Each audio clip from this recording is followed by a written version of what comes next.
name's Lisa Turner from PsyCademy, and welcome to this episode of PsyCademy TV.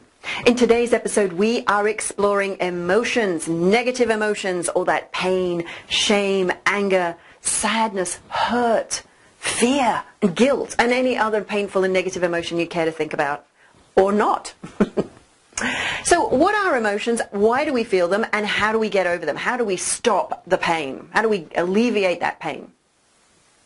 So first of all, emotions are an internal feeling that we get in response to an external event. So something happens outside and it triggers an emotion in us. It triggers a feeling.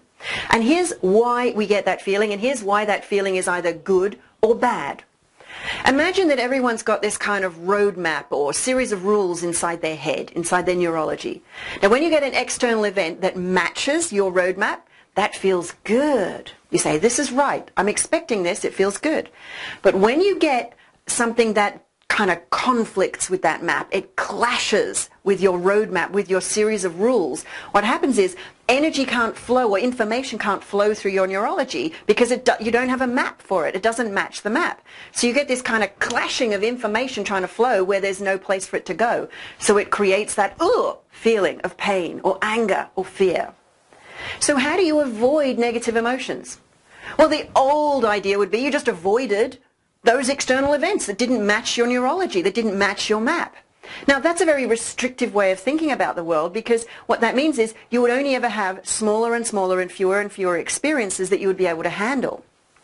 So the way to be able to handle more experiences is to have a really flexible neurology. Now, you probably know somebody who's kind of like an offense waiting to be taken. You know, it's almost like you could say anything to them and they take it as an offense. Now, that's a sign that they've got a very rigid and fixed neurology, a very firm idea of this is how the world should be, and if it's not like this, it's wrong. So they'll get offended by it, and they'll blame you for creating that pain in them, rather than looking to themselves to create the change and increase the flexibility in their neurology. So here's what you do. You learn how to create a flexible neurology. You learn how to expand your neurology. I had a personal trainer once, and he said, when I was struggling with some exercise, he said, pain is just weakness leaving the body. So maybe that's what emotions are too. Maybe emotions are weakness leaving the mind, or inflexibility leaving the mind. And the way to eliminate or reduce that pain is to get a really flexible neurology. Now, here's the challenge.